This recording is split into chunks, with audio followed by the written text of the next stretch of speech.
All right, so everybody's curious, how are the government layoffs affecting the Northern Virginia real estate market? We're going to dive into Fairfax County. We're going to compare January of 2025 over January of 2024 and see what's going on. Here we go.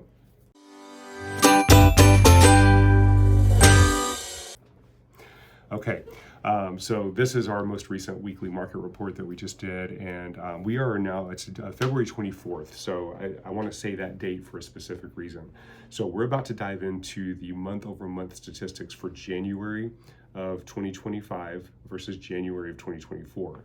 And the reason we have to wait till this late into the month is because we have to wait for all the numbers to be finalized and get tabulated in the multiple listing service so we can pull accurate numbers. The reason that's important is because I'm shooting this market report on February 24th. The properties that closed that are included in this market report closed by January 31st of 2025. So this is already 3-week-old data. On top of that, those properties that closed on January 31st likely went under contract January 1st or December 15th, somewhere in that range, because there's a 30 to 45 day closing period. So now this data is almost 60 days old.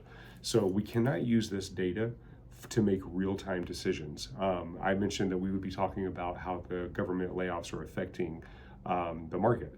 This is not giving us that information because these properties were under contract before this stuff started, okay? It's giving us information on what the market is doing, but it's not giving us data specific to what's happening in the last 3 weeks.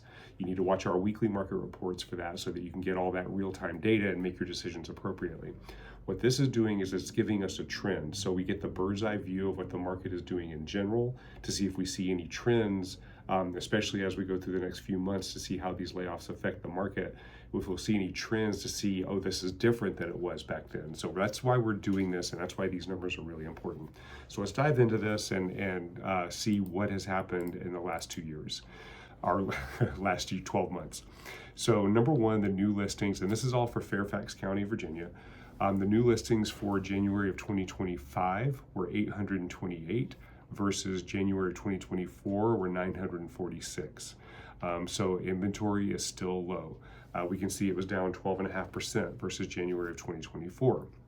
So what did the number of sales do? Well, the number of sales in January of 2024 were 566. In January of 2025, they were 586. So that's actually plus 3.5%. I put a minus by accident. So what this tells us is that even though inventory was down, we actually sold a little bit more as far as inventory. So that buyer activity is starting to tick up again. Days on market in January. So January typically runs a little bit longer on days on market. It was 29 days in 2024, 31 days in 2025. Buyers are taking a little bit longer. We're seeing more properties sit through that first weekend before they get under contract. So we did see at plus 2 days in January versus January 2024. Months of inventory is actually going down. So remember, months of inventory is our absorption rate. Our absorption rate is if we took all of the inventory that was on the market and the rate of sales that were happening, how long would it take for the inventory to be totally eaten up? In January 2024, it was 4 months. In January 2025, it's 3 months. Anything a 5 to 6 month range is usually considered to be about a neutral market. Anything under that 5 month range is going to be considered to be a seller's market. Anything above that 6 month mark is going to be considered to be a buyer's market. So we're certainly well within a seller's market still at this point, or we were in January. Median sales price for January of 2025 was right around 700,000. January 2024 was right around 650. Maybe that was like 656 or something like that. So it's a plus 7.3% appreciation year over year in the month of January. So basically what this is telling us is that we're seeing that the market is still very strong, still very seller market oriented. And if I go back to this market report that I did, weekly market report for this week, you can see that buyer activity is just skyrocketing and inventory is still kind of holding back.